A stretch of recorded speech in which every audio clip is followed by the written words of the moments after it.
तो book buddies, जैसा कि आपको पता है, I've read over 2000 books in my life. This includes all genres, चाहे वो philosophy हो, psychology हो, history हो, religion हो, biographies, autobiographies, you name it and I've read it. Now most of my reading has been in English language. If I give it a percentage, I think 99% जो है मेरी reading वो अंग्रेजी ज़बान में है. Yes, I've read French literature, Chinese literature, Japanese literature, Russian literature, लेकिन वो मैंने अंग्रेजी ज़बान नहीं पढ़ा है. अब अगर मुझसे कोई पूछे कि book buddy which is your most favourite book in 2000 किताबों में से आपकी सबसे फेवरेट किताब कौन सी है, तो amusingly it's not a book written in English but in our mother tongue Urdu. तो आज हम जिस किताब के बारे में बात करेंगे वो उर्दू के एक ऐसे शोरा आफाक राइटर की किताब है, और वो ऐसी ज़बरदस्त किताब है कि मैं कहता हूँ कि अगर इस किताब को कोई अंग्रेज़ी में ट्रांसलेट कर दे तो it will sweep all the literary book awards, है वो Pulitzer prize and book prize, मतलब सारे अवार्ड्स जो है ना वो इस किताब को मिल जाएंगे. अंग्रेज़ी की आज तक जो भी मैंने सारी किताबें पढ़ी हैं वो एक तरफ और ये किताब एक तरफ, राइट. तो मुझे book buddies, most of you were requesting कि आप किसी उर्दू की किताब का भी रिव्यू करें. So you are in for a treat today, because आज उर्दू की एक ऐसी किताब का मैं रिव्यू करूंगा which for me is a magnum opus of the great Ashfaq Ahmed. So please stay tuned. You cannot afford to miss this review.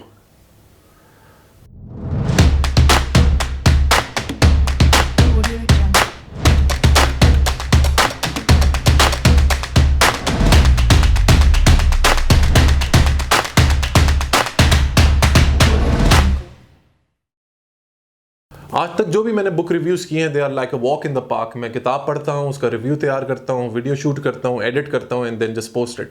Looks like a very easy process but believe me book buddies, it's a very tiresome and lengthy process, but that's what motivates me to educate my nation. लेकिन आज जिस किताब का मैं review कर रहा हूँ इसको सोचते हुए I was contemplating for 3 to 4 months whether to review the book or not, because the concept propagated in this book is such a big and magnetic concept कि I thought I will not be able to justify it. But फिर भी मैं ये कोशिश कर रहा हूँ कि मैं इस किताब का रिव्यू आपके लिए पेश करूँ. So without further delay, the title of the book that I'll be reviewing today is मन चले का सौदा बाय अशफाक अहमद. अशफाक अहमद के नाम से तो आप सब लोग वाकिफ हैं ही. For the people who don't know, Ashfaq Ahmed is one of the most premier authors in Urdu literature. अगर मैं उर्दू लिटरेचर में टॉप 10 ऑथर्स की लिस्ट बनाऊं तो I am sure Ashfaq Ahmed will occupy one of the top 3 places hands down. इन्होंने बहुत सारी किताबें लिखी हैं जिसमें नोटेबल्स आर हैरत कदा, नंगे पाँव, सफ़र दर सफ़र, एक मोहब्बत सौ अफसाने, जाविया के बहुत सारे एडिशंस हैं, एंड देन ऑफ कोर्स मन चले का सौदा. बट अगेन इनकी सारी किताबें एक तरफ और ये जो कॉन्सेप्ट है, जो किताब है मन चले का सौदा, ये एक तरफ. बेसिकली मन चले का सौदा was a drama which aired on PTV in the year 1991.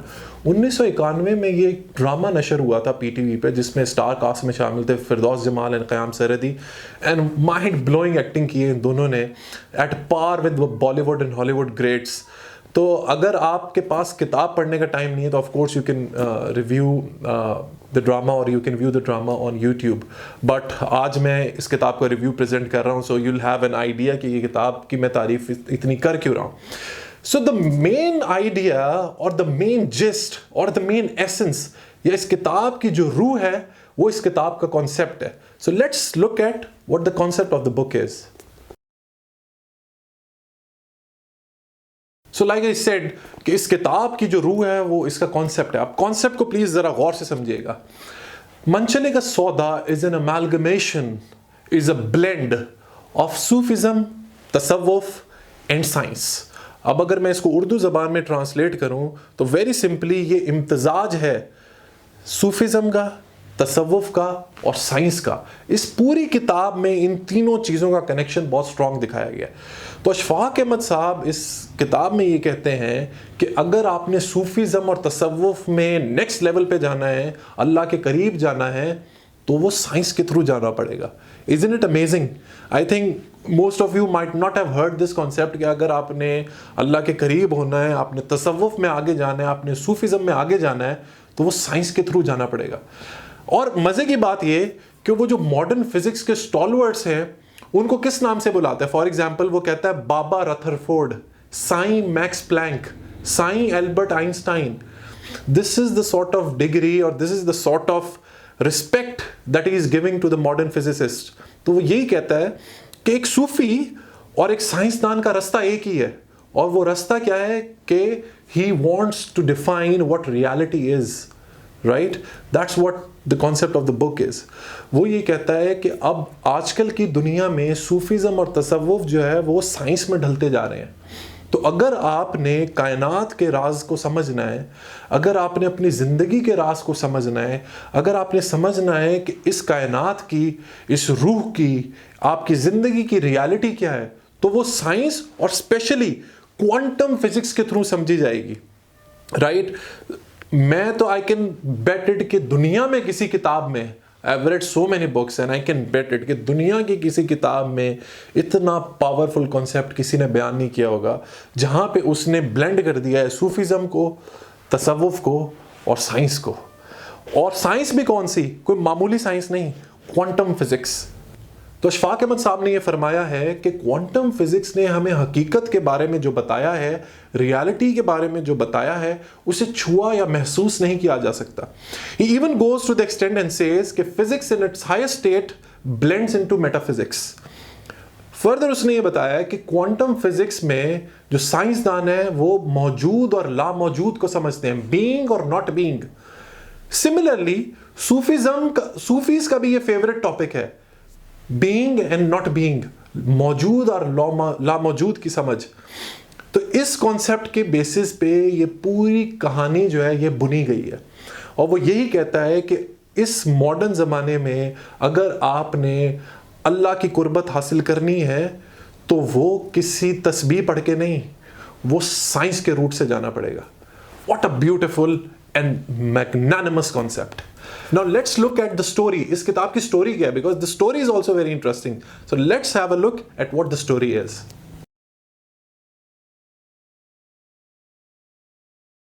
तो दोस्तों, मनचले का सौदा जो है इस ड्रामे का एक मेजर जो मेन कैरेक्टर है वो इरशाद। अब इरशाद साहब जो है, he's a very rich businessman and he has all the blessings of God. Good house, bank balance, अच्छा घर, अच्छी कंपनी, अच्छी गाड़ी, he has everything. बट इन सब चीज़ों और फैसिलिटीज़ होने के बावजूद there is restlessness in his life, right? उसकी ज़िंदगी में सुकून नहीं है, कुछ कमी है, कुछ खामी है, कुछ ना होने का एहसास है। वो हर वक्त एक सवाल में मुब्तला रहता है। Basically he is in search of peace, right? उसकी माँ बड़ी परेशान होती है कि यार बेटा इरशाद, तुम्हारे पास अल्लाह का दिया सब कुछ है, तो फिर तुम्हें इतनी बेचैनी क्यों है? और वो माँ से अक्सर ये सवाल करता रहता है कि मुझे ज़िंदगी में सुकून नहीं है, how can I get piece in my life. और जब आप ड्रामा देखेंगे उसकी माँ और बेटे का जो रिलेशनशिप है, बहुत ही ब्यूटीफुल तरीके से जो उनकी केमिस्ट्री दिखाई है, इट्स अमेजिंग। तो इरशाद साहब जो है, he is in search of peace in his life. अब मज़े की बात यह है कि ये जो पीस है, ये जो विजडम है, ये जो दानाई है, ये उसको किसी पीर फकीर या किसी स्कॉलर से नहीं, बल्कि 4 आम आदमियों से मिलती है जो उसको इस ड्रामे में मिलते हैं। और वो 4 आम आदमी कौन है? एक मोची, कॉबलर, एक चरवाहा, शेफर्ड, एक पोस्टमैन, डाकिया, और एक स्वीपर, खाकरोब। ये 4 आदमी उसको इस ड्रामे के दौरान गाहे बगाहे मिलते हैं और उसको अपना विजडम जो है ना, दे डिफ्यूज देयर विजडम इन इरशाद। और इन 4 आदमियों से जो वो सीखता है, वो आहिस्ता आहिस्ता तसव्वुफ और सूफीज़म के जो है वो नेक्स्ट लेवल तक पहुंचता जाता है। इस किताब या ड्रामे की जो लाइफ है वो डायलॉग है, मुकालमे है इरशाद और इन 4 लोगों के दरमियान। मैं इस किताब में से एक डायलॉग आपको पढ़ के सुनाता हूँ, and you just see and pay close attention towards the use of language, towards the use of vocabulary, towards the use of concept in these dialogues. मतलब आप you will be just blown away. मैं ये किताब 2 दफ़ा पढ़ चुका हूँ, every time I read it, मतलब मेरा तो पैरों के नीचे से ज़मीन निकल जाती है कि किस तरीके से ये डायलॉग बोले जा रहे हैं। So here you go with the dialogue. अच्छा, तो मैं आपको थोड़ा सा बैकग्राउंड समझा देता हूँ कि ड्रामे में सीन क्या है। ड्रामे में सीन ये है कि रमज़ान मोची, one of the people from which Irshad learns the true nature of reality, और अपनी ज़िंदगी का मकसद उसको जो समझ आता है, वो मोची जो है वो जेल में बंद है। उसको किसी वजह से पुलिस ने जेल में बंद किया हुआ है, ठीक है, लॉकर में बंद किया हुआ है। और इरशाद उसकी ज़मानत करवाने आता है, ठीक है। अच्छा, मोची साहब जो है वो जेल में है और इरशाद जो है वो लॉकर के बाहर खड़ा हुआ है और इस दौरान उनके दरमियान जो मुकालमा होता है, जो डायलॉग होता है, वो मैंने उसका प्रिंट आउट निकाला हुआ है। किताब में आपको ये पेज नंबर 106 पे मिलेगा। And here you go, please pay very close attention. तो मुरीद इरशाद है, ठीक है। इस केस में मुरीद फरमाता है, मुरीद कहता है, हुजूर मैं आपकी कोई मदद कर सकता हूं? अच्छा, मुर्शिद इज ऑफ कोर्स मोची रमजान। इसकी कोई ज़रूरत नहीं भाई मेरे, ज़रूरत इस अमर की है कि सर्च लाइट लेके मखलूक खुदा की खिदमत की जाए। इरशाद कहते हैं, सर्च लाइट लेके? और ये सर्च लाइट साइंस को जाने बगैर हाथ नहीं आएगी, फिजिक्स को जाने बगैर मेटाफिजिक्स नहीं पकड़ी जाएगी। इस दौर में फिजिक्स ही मेटाफिजिक्स में ढलती जा रही है और इसी क्वांटम थ्योरी में सारा राज पोशीदा है।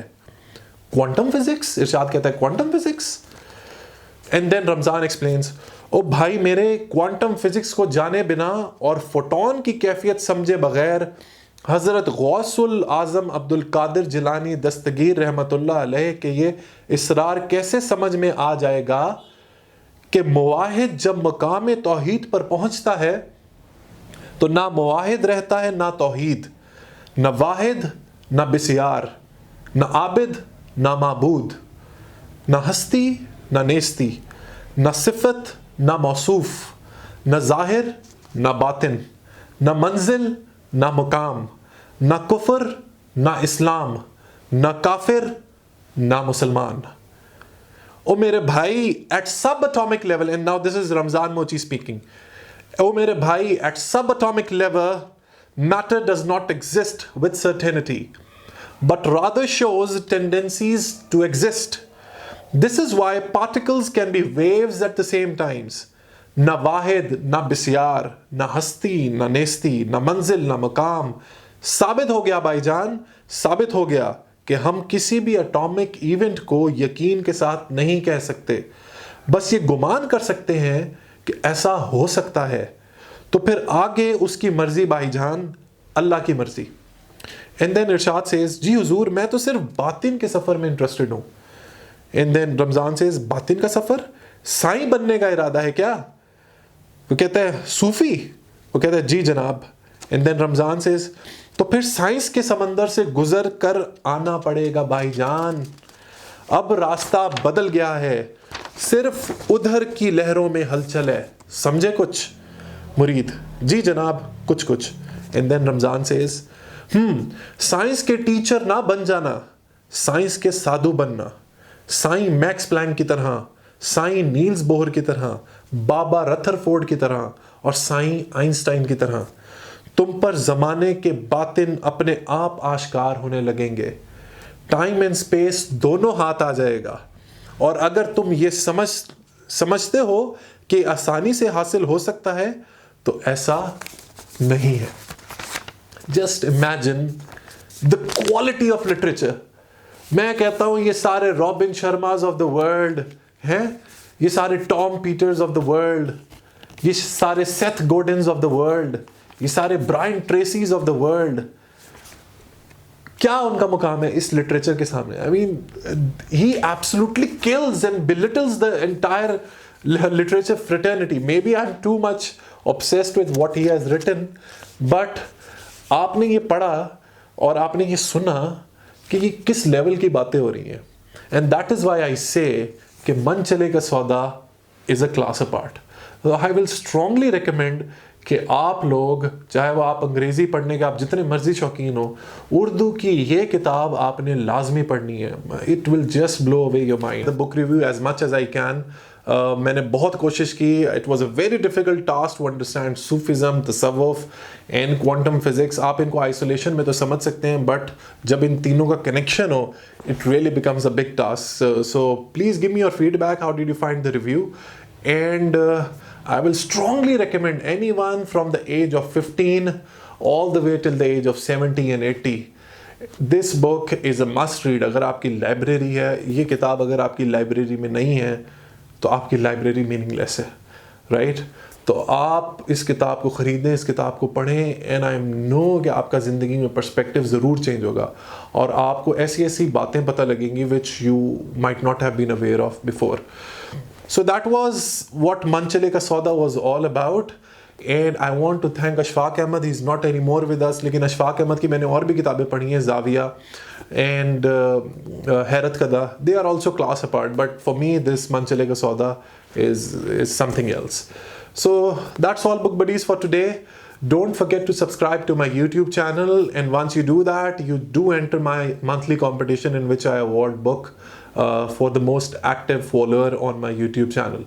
So till then, read, learn, progress, and self-actualize. Let's read Pakistan.